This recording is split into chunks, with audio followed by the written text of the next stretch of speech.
ہوتا ہوا نظر آنا چاہیے۔ آج اس کے برعکس یہ سچویشن ہو گئی ہے، نا انصافی یا انصاف کا قتل نہ صرف ہو رہا ہے بلکہ سب کے سامنے انصاف کا قتل ہوتا ہوا نظر آ رہا ہے۔ سب سے پہلا تو انصاف کا قتل آپ دیکھیں کہ ایک متعصب جج ہمایوں دلاور نے آج جو فیصلہ سنایا ہے کل کے اسلام آباد ہائی کورٹ کے فیصلے کے بعد کہ وہ دونوں پارٹیز کو سن کے دوبارہ فیصلہ کریں گے، جس میں سب سے پہلا اصول تھا کہ کیا یہ کیس قابل سماعت ہے بھی نہیں یا نہیں۔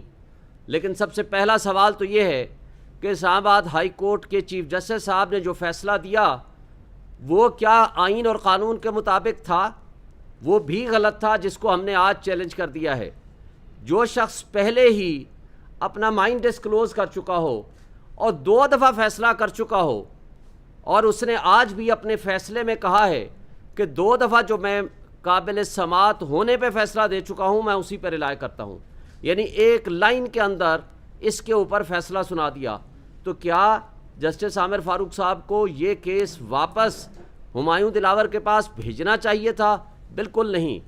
دوسری بات، انہوں نے آج جو فیصلہ سنایا ہے اس کے اندر ہمارا موقف سنے بغیر one sided and ex parte decision دے دیا۔ پھر اس ایکس پارٹی ڈیسیژن کے اندر جو کہ وہ پابند تھا کہ کورٹ ٹائمنگز کے اندر ہماری بحث سنتا اور بحث سننے کے بعد جو وہ فیصلہ کرتا، لیکن ہم نے آج اس کے خلاف ٹرانسفر اپلیکیشن بھی جمع کرا دی اور عامر فاروق صاحب کی ججمنٹ کے خلاف بھی سپریم کورٹ میں فائل جمع کرا دی۔ اس سے پہلے کہ ہم اپنے آرگومنٹس کا سٹارٹ کریں اس نے فیصلہ ہی سنا دیا، اور اپنے لکھے ہوئے فیصلے پہ ابھی سائن نہیں ہوئے تھے، اس کا زبانی فیصلہ صرف آیا تھا۔ تو ہمیں یہ بتائیں کہ یہ برقرفتاری کیسے ہو گئی کہ اسلام آباد پولیس لاہور بھی پہنچ گئی؟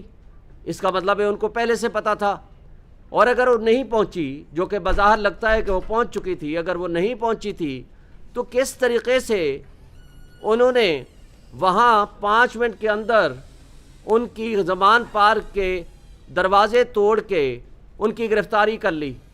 اور یہ گرفتاری 5 منٹ کے اندر ثابت اور ظاہر کرتی ہے کہ اس کا مطلب میچ فکس تھا اور مینیج تھا، اس لیے کہ زبانی حکم پہ کبھی بھی کسی کی گرفتاری نہیں ہوا کرتی۔ جب آرڈر نہیں لکھا گیا، جب وہ وارنٹ آف اریسٹ جاری نہیں ہوئے، آئی جی یا اس کا نمائندے کو یہ نہیں بتایا گیا، وہ یہاں سے لے کر کے لاہور نہیں پہنچا، اس سے پہلے گرفتاری کیسے ممکن ہے؟ پھر آج آپ نے دیکھا کہ خواجہ حارث جو ہمارے لیڈ کونسل ہیں، ان کے منشی کو صبح سویرے نامعلوم لوگوں نے ہائی کورٹ کے اندر سے اٹھا لیا اور ان کو عدالت سے باہر لے کے ان کو کہا کہ آج کے بعد آج کسی صورت کوئی پٹیشن اور فائل جمع نہیں ہونی چاہیے۔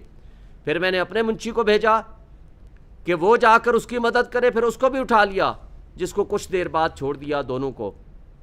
پھر مجھے خود جانا پڑا وہ فائل جا کر جمع کرانے کے لیے، کسی اور ذریعے سے، وکلاء صاحبان کے ذریعے سے میں نے وہ ٹریس کرائی فائل۔ تو مجھے یہ بتائیں یہ کیسا نظام انصاف ہے؟ کیا اس نظام انصاف کو ہم کہہ سکتے ہیں کہ ہمارے ملک میں آئین ہے، ہمارے ملک میں قانون ہے، ہمارے ملک میں انڈکلیئرڈ مارشل لاء نہیں ہے؟ آج پی ٹی آئی کے G8 کے دفتر کے اندر صبح سویرے ویگو ڈالے پہنچ جاتے ہیں۔ مجھے یہ بتائیں ان کو کیسے پتہ تھا کہ آج ہر حال میں یہ فیصلہ آنا ہے؟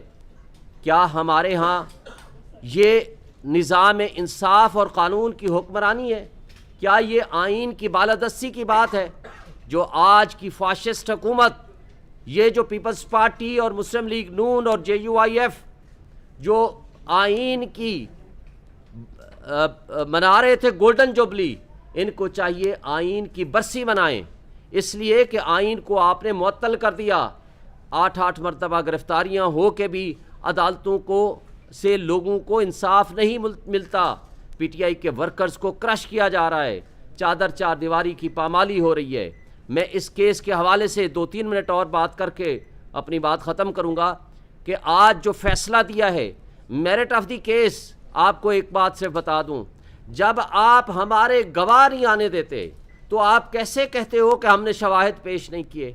بھائی ہمارے گواہ پیش کرنا ہمارا بنیادی حق ہے. فیئر ٹرائل کا قانون آئین آرٹیکل 10A ہمیں موقع دیتا ہے کہ ہم اپنے مقدمے کو انصاف کی بنیاد پر اور فیئر ٹرائل کی بنیاد پر فیئر چانس آف ڈیفنس ہمیں ملنا چاہیے. تو کیا وہ ہمیں ملا؟ نہیں ملا. جب آپ ہمارے گواہان کا فیصلہ آپ نے کرنا ہے کہ آپ کے گواہوں کو میں نے نہیں آنے دینا. پھر متعصب جج ہمایوں دلاور کی مس کنڈکٹ آپ دیکھیں اور ان کی بدنیتی دیکھیں. 12 بجے 12:30 بجے وہ ہمارے گور صاحب کو کہتے ہیں کہ آپ اپنے گواہان کو 1:30 بجے لے آئیے. جب یہ ان کو کہتے ہیں جا کر کے 1:30 بجے کہ ہمارے گواہ کراچی میں ہیں، ہمیں 2 دن یا 1 دن کا وقت دے دیجئے، تو وہ کہتے ہیں کہ نہیں، یہ ریلیونٹ ہی نہیں ہے، آپ کا کیس خارج کیا جاتا ہے. اسی طرح انہوں نے ہمارے کئی سینئر وکلاء کے جو اس کیس کو ریپرزینٹ کر رہے ہیں، جس میں خواجہ حارث صاحب ہمارے لیڈ کونسل ہیں، جب انہوں نے اپلیکیشن دی گوہر صاحب سمیت ان کے خلاف آبزرویشن دے دی. کیا ہم آج کے آرڈر میں بھی یہ لکھ دیا، کیا ہم قانون اور آئین کی پاسداری چاہتے ہیں؟ کیا ہم قانون کے مطابق کسی ملزم کو انصاف دلانے کے لیے اپنی پروفیشنل ڈیوٹی انجام نہ دیں؟ تو کیا ہم اس طرز عمل کو کیا کہیں گے؟ یہ انصاف کو بلڈوز کیا جا رہا ہے، انصاف کو دفن کیا جا رہا ہے. اس لیے کہ ہم یہ سمجھتے ہیں کہ ایسے جج کو منصف کی کرسی پہ بھی نہیں ہونا چاہیے. پھر جسٹس اطہر من اللہ جب چیف جسٹس تھے تو انہوں نے ڈائریکشنز جاری کی تھیں. یہ کہا تھا کہ کوئی جج نہ سوشل میڈیا استعمال کرے، نہ فیس بک، نہ انسٹاگرام. لیکن آج 2023 تک وہ فیس بک استعمال کر رہے تھے اور ایڈمیٹڈلی اپنے فیس بک اکاؤنٹ سے عمران خان کے خلاف پوسٹیں لگائی ہوئی تھیں، نازیبا تصاویر لگائی ہوئی تھیں. اور جب FIA کو بھیج دیا گیا تو FIA نے صرف اتنا کہا کہ آج وہ پوسٹ اویلیبل نہیں ہیں. تو کیا FIA کے پاس کوئی میکنزم نہیں ہے کہ ان پوسٹ کو ٹریس کر سکے یا ان کو آرکائیو سے حاصل کر سکے؟ اس کے لیے 30 ڈیز اور 90 ڈیز کا پیریڈ ہے. فیس بک مینجمنٹ سے رابطہ کر سکتے ہیں. اور جسٹس عامر فاروق صاحب نے کل کے اپنے فیصلے میں یہ لکھا کہ جناب اس میں FIA انکوائری کرے. اگر FIA نے کل انکوائری کر کے یہ ثابت کر دیا کہ یہ پوسٹیں اسی کی ہیں تو مجھے بتائیں کہ پھر یہ فیصلہ کدھر جائے گا؟ پھر کل کے فیصلے میں عامر فاروق صاحب نے یہ بھی فیصلہ کر دیا کہ آپ کا حق بنتا ہے اپنے حق میں گواہ پیش کریں. حق کے دفاع کسی کا ختم نہیں ہو سکتا. اس مقصد کے لیے انہوں نے نوٹس کر دیے جو کہ اگلے ہفتے لگے ہوئے ہیں. تو مجھے بتائیں اگر ہمارا حق کے دفاع کے بغیر اور عامر فاروق صاحب کے اس فیصلے سے پہلے اگر آپ نے ہمیں فیصلہ سنا دیا اور ہمیں سزا دے دی تو اس پھر حق کے دفاع کا کیا بنے گا؟ پھر آج بدقسمتی کی بات ہے جس نے قانون قاعدے کے مطابق گاڑیاں نہیں لیں، جو جرم کیا، وہ ہیں نواز شریف صاحب، وہ ہیں آصف علی زرداری، وہ ہیں یوسف رضا گیلانی.